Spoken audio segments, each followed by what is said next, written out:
Debout seul, dans cette salle d'audience glaciale, je me sentais comme un criminel qui n'avait nulle part où fuir.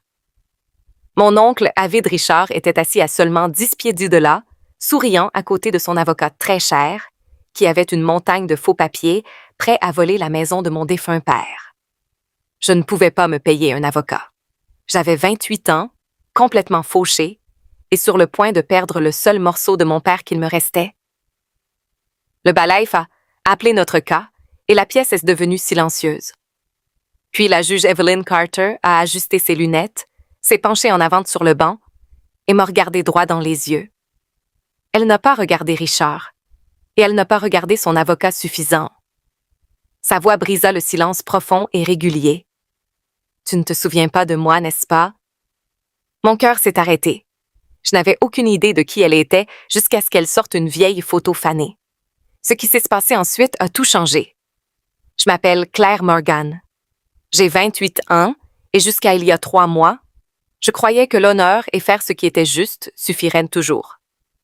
J'ai servi 4 ans dans l'armée. J'ai appris à supporter les nuits blanches, les conditions difficiles et les missions difficiles. Mais rien dans ma formation ne m'a préparé à la méchanceté tranquille de ma propre famille. Après mon honorable congé, je suis rentrée chez moi à Sacramento pour m'occuper de mon père, Daniel Morgan. Il était tout mon monde. Un mécanicien travailleur et honnête qui m'a élevée seule après le décès de ma mère. Quand il est mort subitement d'une crise cardiaque massive, le monde sous mes pieds s'est tout simplement effondré. Avant même que ses fleurs funéraires ne soient fanées, mon oncle Richard est entré dans nos vies comme un vautour encerclant une proie fraîche. Maintenant, je me tenais dans le département 4 du palais de justice du comté, serrant un dossier de manille usé avec des doigts tremblants. De l'autre côté de l'allée était assis Richard, l'air immaculé dans un costume anthracite, accompagné de son puissant avocat immobilier, Roger Sterling. Ils se chuchotaient, me jetant parfois un regard en arrière, avec des sourires qui disaient tout sans prononcer un seul mot. « Tu n'es pas à ta place ici et tu vas perdre. » Je ne pouvais pas me permettre une représentation légale. Chaque dollar des économies de mon père avait servi à payer ses frais funéraires et ses factures médicales. La salle d'audience était glaciale. L'air lourd d'une forte odeur d'acajou poli et de vieux papier. Je me sentais entièrement seule, fixant le baril d'un combat impossible pour sauver la maison de mon enfance. Le cauchemar avait commencé seulement 4 jours après l'enterrement de mon père. J'étais encore assis dans le salon, entouré de cartons de cartes de condoléances et de la légère odeur de sa vieille veste en cuir, lorsque Richard est arrivé à l'improviste. Il n'est pas venu me réconforter ou me demander comment je m'en sortais. Il est venu avec une enveloppe serrée dans sa main et un regard froid et calculateur dans ses yeux. Il s'est assis en face de moi à notre table de cuisine usée et a disposé un ensemble de documents manuscrits froissés. Selon lui, mon père avait signé l'acte de notre maison d'artisan à 2 étages 2 ans auparavant, en échange de 40 000 cash en espèces pour régler d'anciennes dettes. Richard a affirmé que mon père vivait pratiquement sur du temps emprunté et de l'argent emprunté, et que la maison lui appartenait légalement depuis le début. Je connaissais mon père. Il était méticuleux, fier, et ne prenait jamais 1 centime qu'il ne pouvait rembourser en 1 semaine. L'idée qu'il avait secrètement vendu notre maison dans mon dos était impensable. Quand j'ai refusé de faire mes valises et de remettre les clés, le masque de Richard a glissé. Le gentil oncle a disparu, remplacé par un prédateur impitoyable. Il se pencha de près, sa voix se réduisant à un murmure dur. Il m'a dit que si je rendais cela difficile, il traînerait mon nom dans le système judiciaire, ruinerait mon crédit et me forcerait à sortir sur le trottoir menotté. Il m'a donné un choix simple. Repartez tranquillement sans rien ou combattez-le, et vous vous retrouverez fauché, humilié et sans abri. J'ai choisi de me battre. Affaire numéro 408, Morgan contre Morgan, annonça le balaïf, sa voix résonnant sur les murs de la salle d'audience. Je me suis tenu droit, tirant de mes épaules vers l'arrière, comme j'avais l'habitude de le faire en uniforme.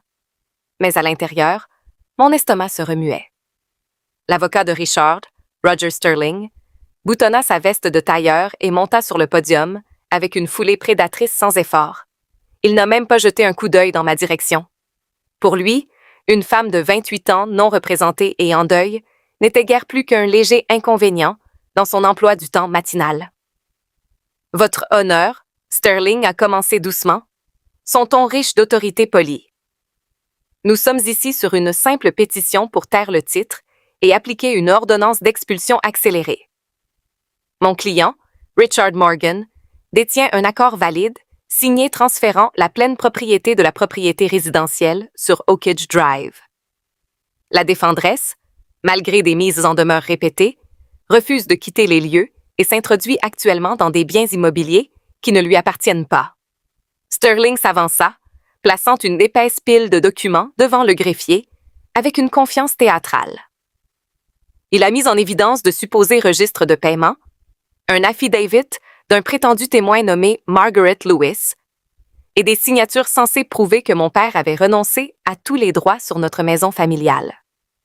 Derrière moi, Richard se pencha en arrière sur sa chaise en cuir, croisant une jambe sur l'autre, ses lèvres courbées en un sourire suffisant et triomphant. Il était tout à fait convaincu que l'audience était déjà décidée, misant sur le fait que sans un avocat à mes côtés, personne ne prendrait la peine de remettre en question la légitimité de sa trace écrite. Il pensait avoir calculé chaque détail, s'attendant à ce que le juge tamponne simplement l'ordre d'expulsion et me jette à la rue. La juge Evelyn Carter se pencha au-dessus du haut banc, en bois, son regard vif scrutant la motion d'expulsion. Elle feuilleta lentement les pages, le bruissement du papier traversant le silence tendu de la pièce. Sterling se tenait prêt, posant sa main sur sa mallette en cuir, avec l'assurance calme d'un homme attendant une victoire facile. Puis, le juge Carter s'est arrêté. Sa main plana au-dessus du dossier. Elle a regardé les informations de l'accusé ligne par ligne. Claire Morgan, fille de Daniel Morgan, décédé du comté de Sacramento. Elle a poussé ses lunettes de lecture sur Akak sur l'arête de son nez et a regardé droit devant les avocats, fixant entièrement ses yeux marron foncé sur moi. L'atmosphère dans la salle d'audience a changé instantanément. Le sourire confiant de Richard vacilla. « Mademoiselle Morgan !» La juge Carter a parlé, sa voix portant une autorité silencieuse et résonnante qui faisait taire chaque souffle dans la tribune. « Veuillez vous avancer vers le podium. » Mes jambes étaient lourdes, mais je me suis avancée, agrippant le bord du bois pour empêcher mes mains de trembler. « Oui, votre honneur. » Elle n'a pas regardé le dossier juridique. Elle a simplement étudié mon visage comme si elle cherchait à travers des décennies de mémoire. « Tu ne te souviens pas de moi, n'est-ce pas? » La question planait dans l'air comme une chute soudaine de pression. Sterling cligna des yeux de surprise, se tournant pour regarder entre le juge et moi. Richard se redressa, sa posture détendue disparaissant instantanément. « Je suis désolé, votre honneur. » « Je ne crois pas que nous nous soyons jamais rencontrés, » balbutia-je, mon cœur battant contre mes côtes. Le juge Carter poussa un soupir doux, presque imperceptible. Il y a 12 ans, la route 50 près de Tahoe pendant ce blizzard catastrophique de novembre, une berline renversée, s'enfonçant dans le fossé d'accotement, et un mécanicien courageux, avec une fille effrayée de 16 ans, sur le siège passager de sa dépanneuse. Ma mère et moi étions à l'intérieur de cette voiture, morts de froid. Une vague de chaleur a inondé ma poitrine alors que les souvenirs d'une nuit glaciale il y a 12 ans se sont soudainement ravivés. Je me suis souvenu de la neige aveuglante, de la balise ambre clignotante du vieux camion à plateau de mon père et de la façon dont il s'était arrêté, sans hésiter pour accrocher des chaînes autour d'un véhicule fumeur renversé, alors que les services d'urgence étaient encore à des kilomètres. La juge Carter a ouvert un tiroir latéral sur son banc. Avec un calme délibéré, elle a récupéré un petit cahier à reliure en cuir usé et a glissé une vieille photo Polaroid entre les pages. Elle le tint face au banc, le regardant avec une profonde révérence avant de me regarder en arrière. Toutes les entreprises de remorquage avaient fermé leurs portes à cause de la glace noire, a déclaré la juge Carter, ses mots tombant comme de lourdes pierres à travers la salle d'audience silencieuse. Ma mère avait une clavicule cassée et l'hypothermie s'installait rapidement. Un homme du nom de Daniel Morgan s'est arrêté. Il a passé 45 minutes dans des vents inférieurs à 0, Coupant à travers des cadres de porte coincés avec des outils à main, nous tirant quelques instants avant que l'incendie électrique n'engloutisse la cabine. Il nous a chargés dans son camion chaud, nous a enveloppés dans de lourdes couvertures et nous a conduits directement à la clinique d'urgence. Elle s'arrêta, l'émotion dans la pièce suffisamment épaisse pour s'étouffer. Quand j'ai essayé de lui offrir chaque dollar de mon portefeuille, avec les bijoux de ma mère, ton père a secoué la tête et a dit « Économise ton argent et prends soin de ta famille. La gentillesse n'est pas à vendre. » Avant de partir, il a remis à ma mère cette photo de sa fille dans son uniforme d'athlétisme au lycée, nous disant fièrement que tu allais faire de grandes choses. Le juge Carter a posé la photo.